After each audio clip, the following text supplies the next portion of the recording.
Welcome to Nerd on Nerd with me, Ellie Kempster. And me, Liam Underwood. And this week, we're joined by special guest, Becky Darke. Yay! Hello! Hi! Welcome. Thank you. Thank you for having me. It feels like... Are we going to do that thing where we pretend that we haven't already recorded this episode? If you want. I don't know. Nah, see, I've already revealed it. But the beauty of editing is you can remove that. Nah. That's not how Ellie edits. No, it's not.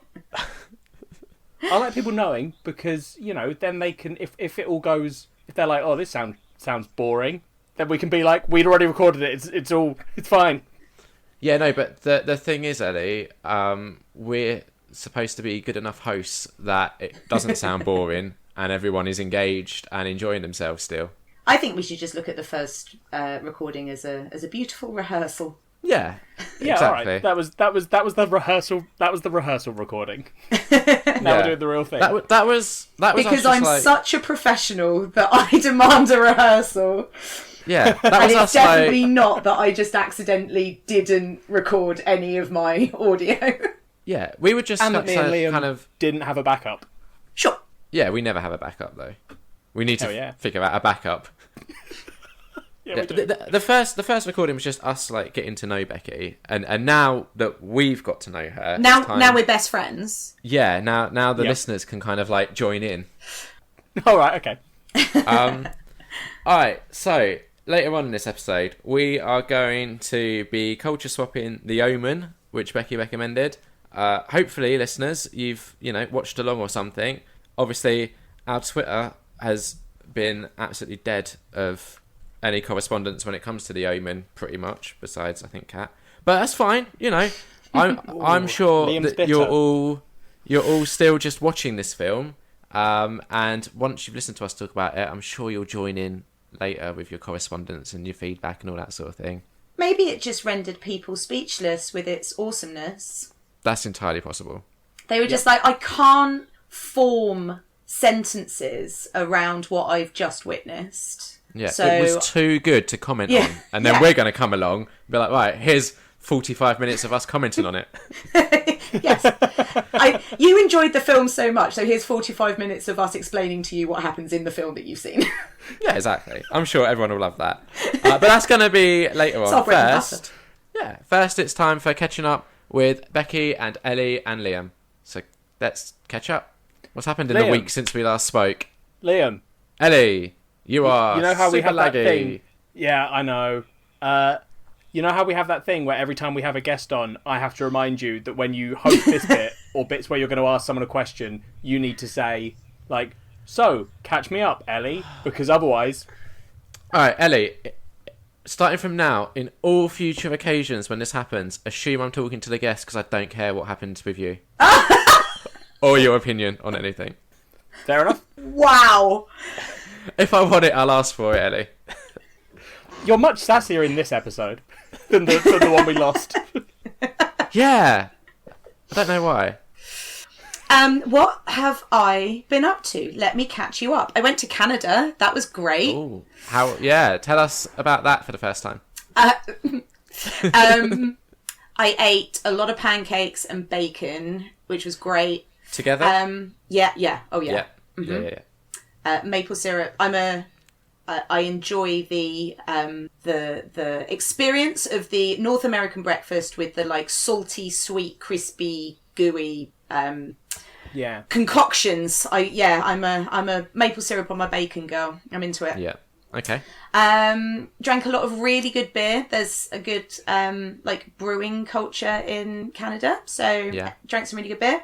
Saw Niagara Falls, which was spectacular and far exceeded my expectations. I thought, like, I've seen it on stuff like Superman 4, and obviously it looks great. Nobody's denying that, but I wasn't prepared for quite the like natural. Did you do the little boat thing, or did you just? We couldn't. So because it's still spring over there, and it's like right at the beginning of the season. Yeah. Like as in like the tourist season. It's still too cold, and there were massive chunks of ice like all in the water, so the boat wasn't running yet. But that was cool. We like stood up on the bit and you can kind of look over it. And then there's a like behind the falls experience. So you like go down and then kind of behind, and then you can stand like right next to it. And it's basically like it's not coming over you, but it's pretty close. Yeah. So lots of cool photo opportunities. It was great. And didn't see any Mounties, which was probably my one disappointment. Yeah, that's fair. Did they not have any like the airport? None at the airport. We saw police people, but no Canadian mounted police. I've only ever seen them in the airports there, never like out in the wild. In the wild. What do Mounties do? I know that they're they're a type of police out there, right? Yeah. Do they? Aren't they like the picture a mountain on a special horse. forces of? Yeah. Well, yeah, that's the point. Mounted police. So they're all. But then what are they doing in airports? Well, they're like iconic of Canada, right? So they were kind of there as like a welcome to Canada. Here's Canada for you. It's a Mountie. All right, okay. They're just for show. That is the easy shift, isn't it? Bloody hell. Yeah. Yeah. Oh yeah. It's like the photo opportunity shift. Oh, well, they didn't have that at Toronto Airport or Montreal Airport. I think I've seen it at Calgary, maybe. Did you used to watch Due South? No. You might be a bit young for Due South. Nope.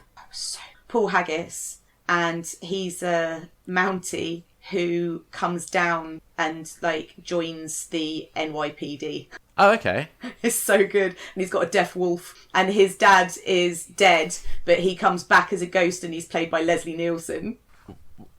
How serious of a show is this? Oh, it's very light. Oh, okay, cool. That makes It's so more good. sense. Yeah, wow. It's so good.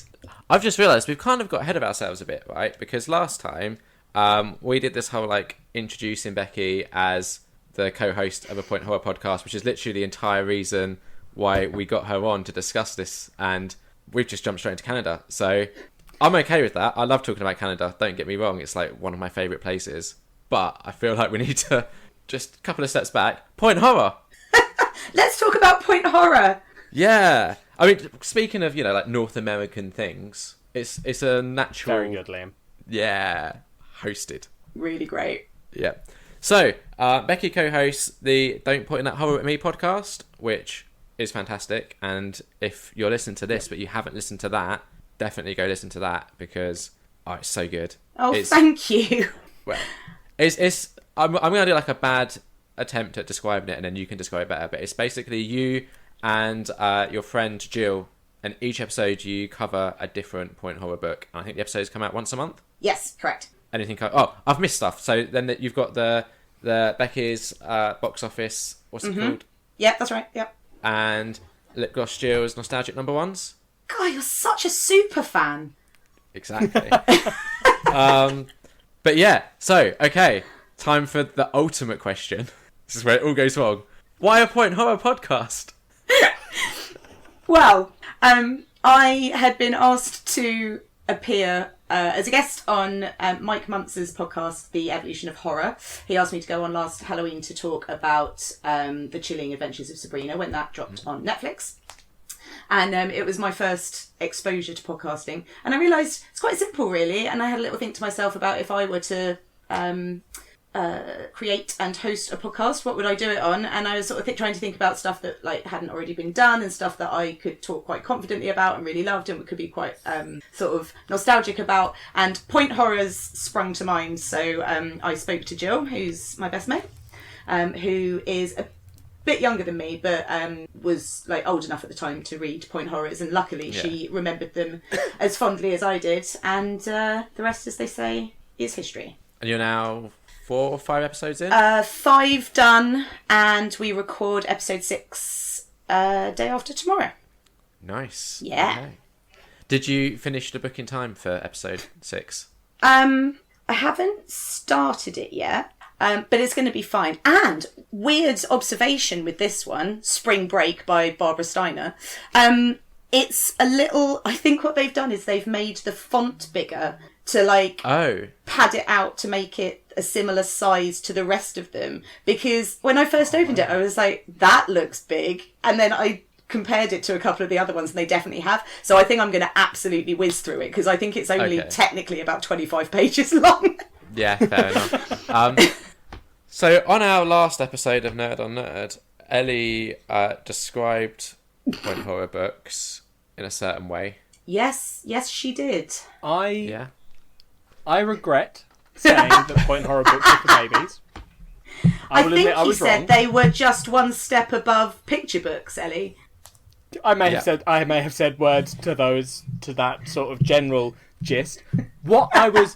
Listeners, what you got to bear in mind is Liam and me are doing a side project where Liam is reading all of Goosebumps and all of Point Horror, and I may have unfairly grouped the Point Horror books in with the Goosebumps books. The Goosebumps books are for babies. Point Horror is for young adults/teens. Quite right too. I think that's... Yeah. Also, Liam's really boring. Like, when I listen to Becky and Jill talk about it, I'm like, oh wow, this book sounds amazing. And when Liam tells me it, it's all like, oh, then Jenny went to the shops. Yeah, okay. Right, but the thing is... Not known for his over-enthusiasm, I guess. I have quite a monotonous voice, so I can be enthusiastic, but it doesn't necessarily come across. And also, like, I'm having to deal with Ellie just sat there constantly, like, griping and moaning, and it's a nightmare. Whereas, like, you two, when you have your podcast, you're both, like, passionate about it and, like, bouncing off of each other. Whereas I'm, like, bouncing off of a brick wall and just like, landing quite flat. Jill and I do love to bounce off each other, that's true. Yeah. She's a very beautiful woman. But yeah, so we talk, we kind of, we don't take it very seriously, and we talk about, like, the books, and as you say, we do one per month, and then Jill does her nostalgic number ones, where she looks at the music that was, like, in the UK chart at the date of the book's release. Yep. And she's a huge 90s music, like, aficionado, and international superstar DJ. So she's sort of taken on the music curation and has made, like, a Spotify playlist and stuff to go along with it. Yeah. And there are some tunes that come out of that. And then, a couple of episodes ago, I thought it would be cool to introduce my box office one, which is essentially exactly the same thing, except with films. Yeah. Yeah. But it's nice, because it sort of does break up the discussion on the book, and you always, like, manage to find, like, a natural point in the book. I know. It's weird how they do sort of drop you these little opportunities, like, then Jenny put on the put on the radio in her car, Yeah. and Jill will be like, oh, so what might Jenny have been listening on the radio, you know?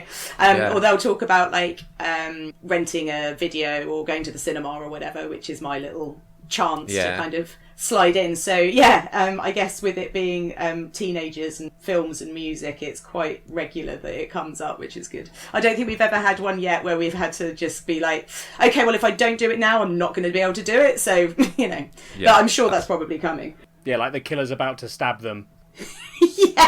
yeah. But Right Said Fred were in the charts again that month, so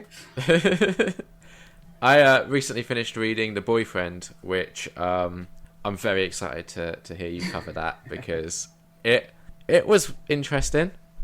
All right. Yeah, that's what I'm going to say about that. But yeah, It has, like, a perfect, like, opening where one of the characters gets stood up at a mall and they're waiting to go with their date to go see a film.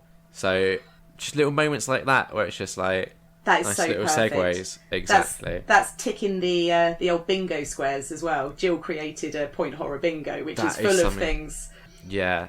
Things like, you know, the mall and pizza and love interest and, like, prankster and stuff like that. So yeah, we like to work through and see how how this book that we're talking about is kind of the most quintessential, stereotypical point horror book. I'm waiting to find out if there is going to be a book that ticks everything. Every single one, yeah. That would be good. I think that would just be the day that we... One must. There's about... If you include the Nightmare Hall and the Point Horror Unleashed and the Point Horror Mutants, I think there's got to be about 100. I'm sorry, Jeez. What is Point Horror Mutants? Or is it Mutant Point Horror? I'd never heard of it until I started looking for these books on eBay, and apparently it was like Point Horror Unleashed, but with a more mutant-y angle. I've never seen them in the UK, these books, but they're on eBay, and I am super fascinated by everything about them. Mutant-y like the X-Men? mutanty like the Toxic Avenger? Toxic Avenger, it seems, from judging just purely by the covers. Awesome. Yeah. But yeah, there's a lot of point horror books. Yeah. And actually, you mentioning your eBay hauls, I should really thank you on air for your generous efforts in helping us collect the books by basically you doing all the hard work and then us just taking all your duplicates. Yeah, I have a tendency of accidentally sort of buying big like bulk buys of them on eBay. Like someone will be selling like 30 of them and I'll need like 10. So the 20 that I've got left over, I'll be like, hey, do you need any of these? I know. I'm not going to lie, it's working really well for us. Yeah, I'm going to stop doing that now because I think I've nearly completed the collection almost. I have about 70 of them at this point, I think, which is too many. It's too many.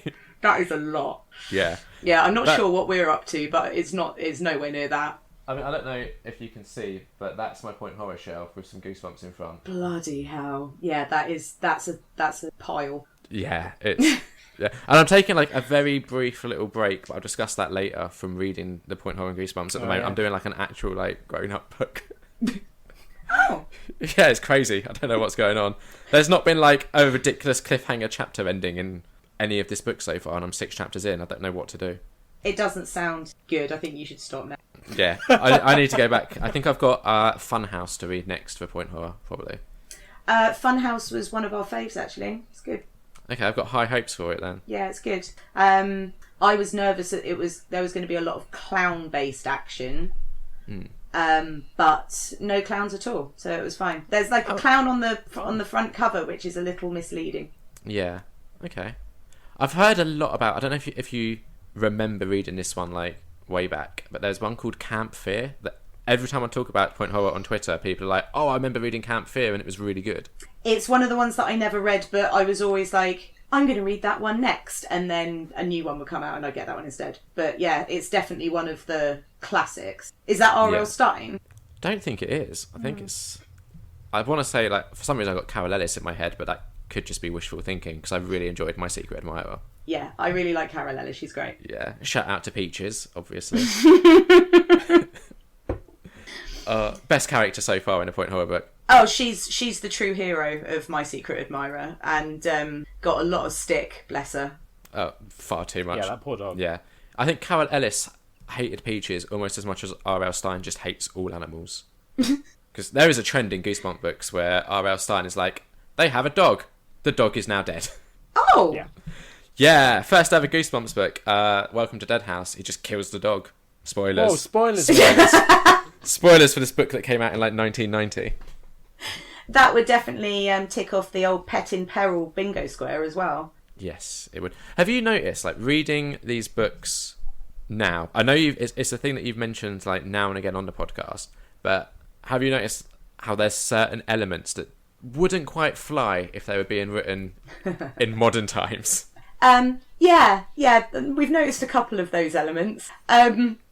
Firstly, there's a lot of gaslighting that goes on. So it's always a heroine. Like, it's never like a male protagonist.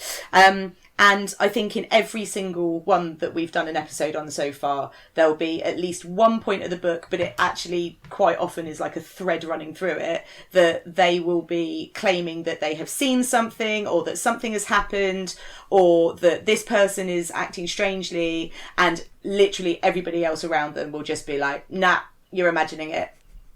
Yeah. So it happens way too often. So often.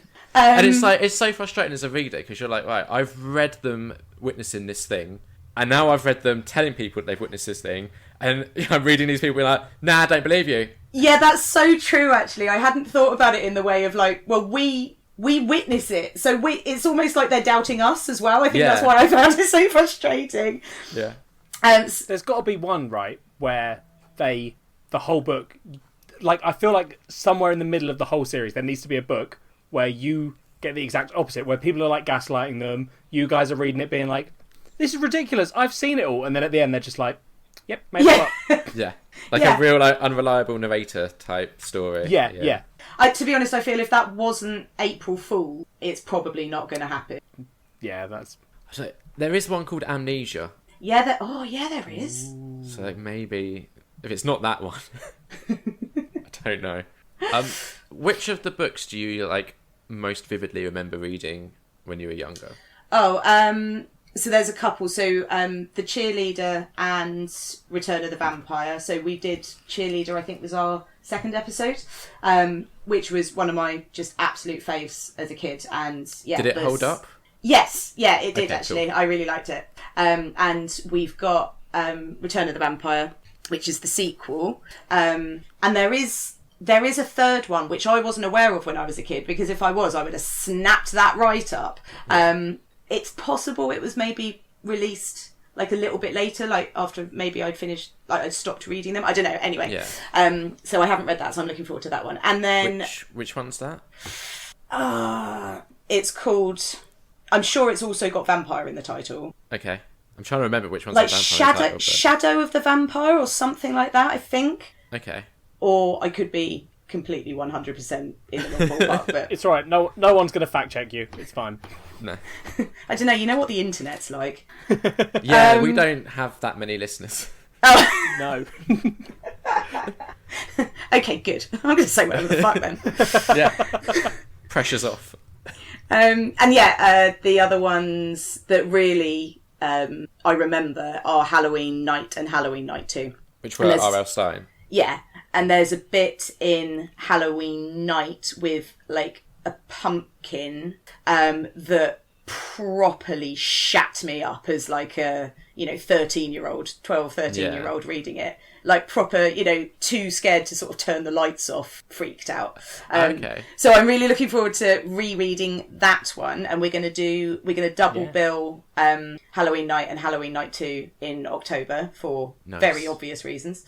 Something else we should mention is the way that you're covering these books is you're sort of doing them quite thematically. So like April Fools came out in April, Spring Break in May. Is it coming out? Mm-hmm. Yeah. Whereas I'm just reading them like chronologically. It's like I'm doing all of the 1991 books, and it's probably not the best way of doing it.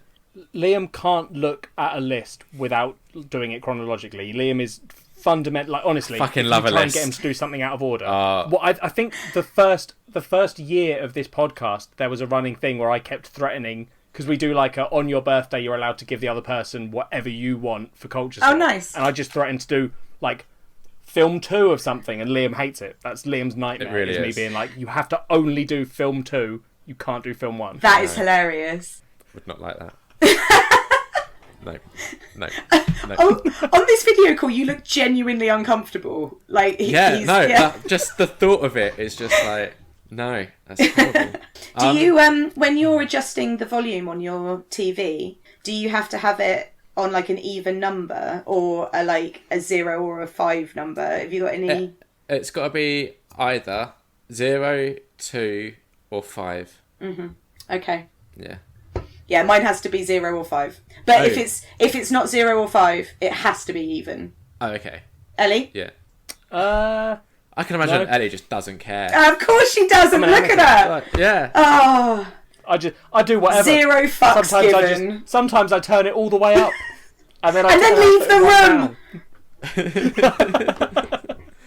The only point horror book that I have like really distinct memories of, where I could actually like probably say this was the plot.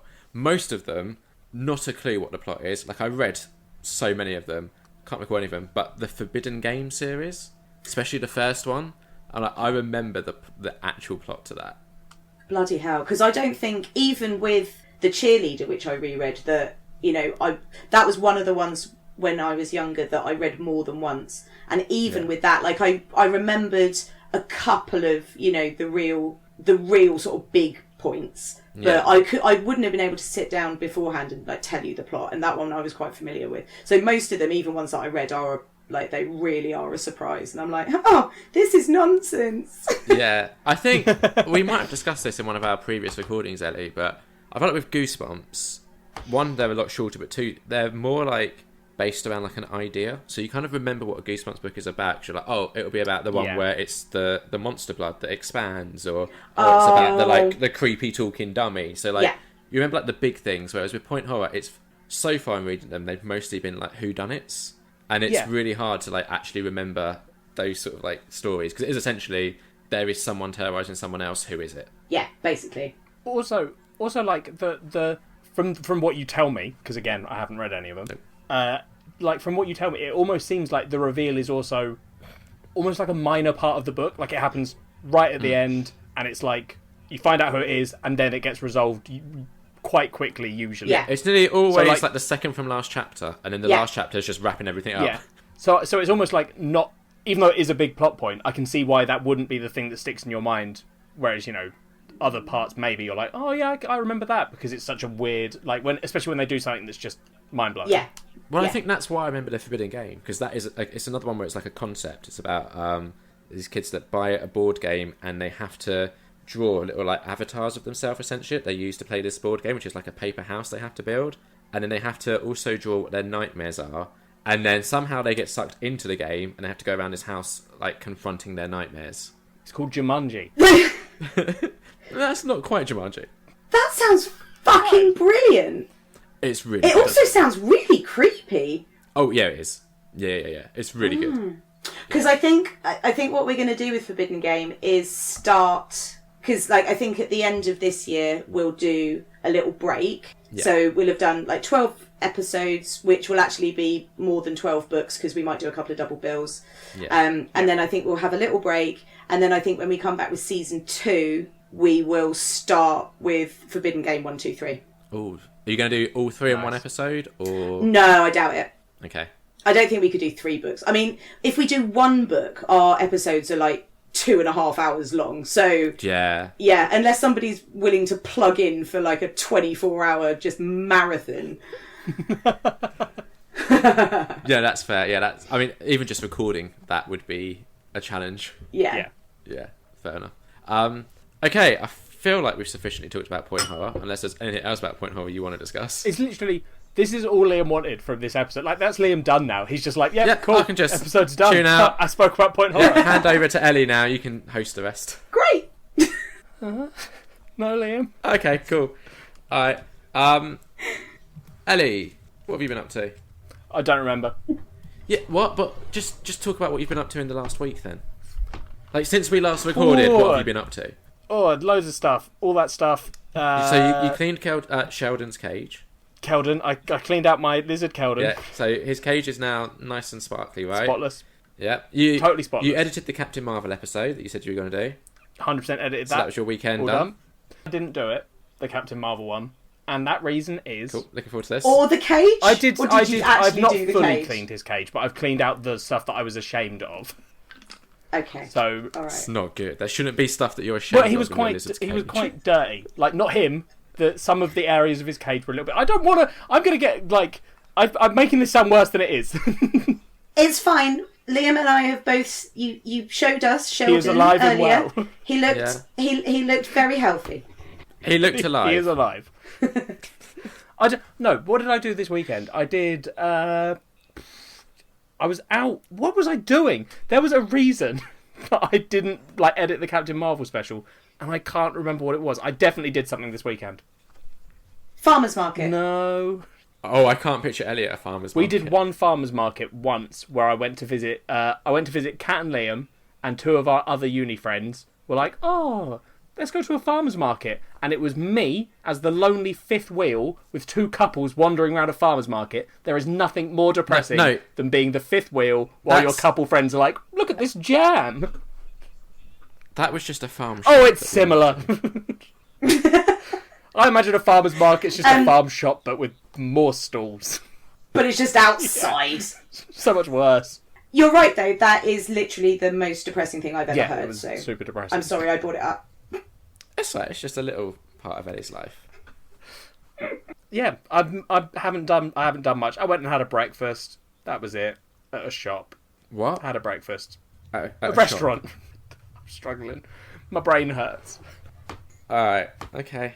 Should we just move on? I've done nothing exciting. This is the thing. I can't fabricate excitement, Liam. Yeah, no, I very rarely do exciting things, but I still bore the listeners by talking about all the shit I've done skip that isn't exciting. I don't. I looked after the dog this weekend. Yeah, again. Where were Mum and Dad? They went to, I think it's called Rock the Moor, which is like an outdoor music festival Is this... that they go to with their friends. last time we recorded this episode, you had just looked after the dog as well, right? Is this the same thing? Or has your mum now done 2 cool things? No, she's now done 2 cool Your mum's things. so much cooler than you. I've forgotten what the first cool thing was. She went on holiday, right? I think she went... Yeah. I can't remember where to, but cool. she went on holiday to somewhere. And now they've been to a... Bruges. I think it was maybe Bruges. Yeah, that sounds right. Chips. Yeah. I end up keep having to look after the dog, which I don't mind looking after him because he's old now, so he's quite chilled. Yeah. But I never get like a good amount of sleep looking after him. Like I don't get like a solid like 8 hours. I get like 4 hours, and then he wakes me up, and then I might get like another 2 hours, and then he wakes me up again, and then maybe like an hour. Why don't you just shut your bedroom door? Oh no! Okay, right. So the thing you have to know about Bailey, he likes Strong name for a seeing dog, you. by the way. It's a good dog name. I wanted to call him Rumble, and I got outvoted. Rumble? I thought Rumby. Yeah, Rumby would be a nice little nickname for him. Glad you didn't get a say. But anyway, yeah, no, I didn't. He is a dog that likes to just see you. He always likes to see you. So like, if you go into the bathroom or whatever, he likes if the door's open, so we can just sort of peek around and be like, oh, that's where you are. Cool, I can settle now. If he can't see you, he gets really restless and agitated. And if you do like go to the bathroom, for example, and shut the door, then you just hear him whining outside the door. The funny thing is that Liam and this dog are so similar. So whenever Liam is talking about the dog and says these kind of things, I like to picture, like, do I think Liam would do the same thing? And 100%, I can picture Kat trying to go to the bathroom and Liam just standing outside being like, Kat, Kat. There have been times where I've been like trying to talk to her and she's like, I'm in the bathroom, and I'm like, oh, Yeah. sorry, I didn't realise. You are so similar to this dog, and it is beautiful. Yeah. So yeah, I can't not sleep without him in the Right, bedroom because otherwise he would just whine or bark or howl. It took my parents about 18 months of figuring out that he needs to be in the same room as them. They initially tried sleeping with him downstairs. They didn't get any sleep because he howled all night. And then obviously because he's a dog, he can then just sleep all day, so he doesn't give a fuck. Yeah. Then eventually they let him sleep on like, so the way their stairs work is like a little bit in the middle of the stairs where it sort of like goes up and then changes direction. That's how you explain stairs. So he was sleeping on that bit. I think it's called a landing. No, that's like the bit where like the hallway, isn't it? That's also a landing, but I think, yeah. That's also a landing. Oh, okay. So this is a mini landing. Yeah, that works. Yeah, so they used to try with him sleeping on that and they had like a baby gate. That didn't work. Then they tried just him outside the bedroom door. That didn't work. So now he sleeps in their bedroom with the bedroom door open, so if it gets too hot for him, he can go and just lie in the bathroom where it's cooler. He sounds like a fucking hero. Oh, he's such a little pampered princess. It's ridiculous. So obviously then, like, when he stays here, he has a certain expectation that I have to meet. So I don't... Yeah, Kat was away this weekend as well. She went to Hastings with her mum, so it was just me and the dog, and I did not get enough sleep, and I like my sleep. So that was my weekend. Yeah, I was distressed when you were describing the 4 hours, wake up 2 hours situation. That is that is hellish. Yeah, and the problem is he's a big dog, so I'm like lying on bed, on bed. on bed, and he's big enough that he can just walk over and just like stick his wet nose like either in my face if I'm facing that way, or like the back of my neck if I'm facing the other way. Yeah, that wakes you up quite quickly. Yeah, it would do. Yeah. And the other thing he does is he'll lick himself and he'll do it loud enough that it woke me up. And that's not nice. I get that with my husband sometimes. That's flexible. But the good thing about this weekend is because Kat was away and I was like, fuck it, I'm going to treat myself. I brought a Nintendo Switch. So, back to the needy thing, you were so upset that Kat went away for a couple of days that you needed to treat yourself with some expensive technological kit. Okay, alright. I had my eye on it for a while, and Kat was like, oh, is that a sensible use of money? And then she went away, and I went, well, there's no one now asking me these sort of questions. Let's go and buy it at Sainsbury's. That was a nightmare, sidebar. Buying, like, electrical devices at Sainsbury's. Liam is so... if I don't know if people... Becky, have you ever bought any of the... Yeah, either electrical stuff from Sainsbury's or, like, a video game? I don't know if they do it with movies, or are they in the box? Yeah, I think they do. No, I don't think they do. Oh, actually, yeah, they might be on those, like, big old... Yeah, basically, where you have to take it up to the checkout, and then the person is, like, either like, someone will go and get it for you. You just need to pick it up from customer services, or if you're lucky, they'll go do it if it's not busy. Liam has apparently never experienced this before, and was so annoyed. Like, I genuinely thought, I was like, wow, what could have caused Liam to be so upset about them selling electronics? And it's literally just they went and got it from the back, and it slightly hindered his day.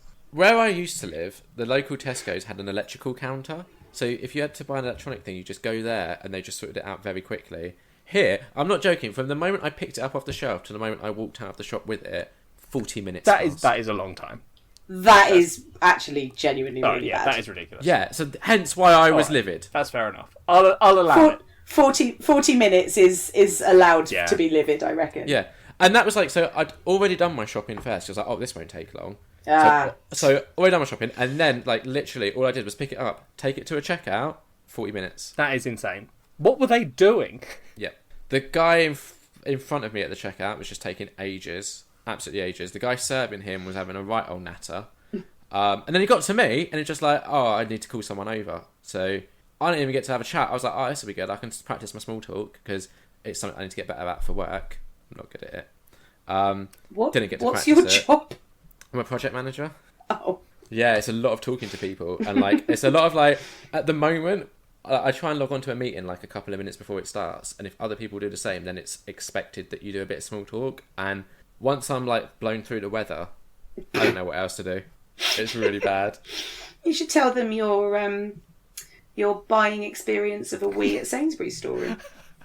I don't know if it makes me come across well. I don't know. I think that's the twisteroo. That's what's going to really get them in, because also Ellie and I didn't think that you were very good or reasonable about your anger, but then you drop the 40-minute bombshell, and everyone's like, oh well. Yeah, you hook them in because they're like, oh, what a dickhead, and then you go, I had to wait 40 minutes, and they go, oh no, sympathetic. Oh. So you know what would happen though? What would happen is I'd get up to that point, and then the time for the meeting would start before I could do the twisteroo. So they'd just be like, "What?" Staring at you going, Yeah, yeah. That's amazing. Yeah, that was my weekend. Oh, and we discussed this last time. Went to Ikea Meatballs. They're shit. Liam doesn't like Ikea Meatballs, which is maybe controversial. Possibly.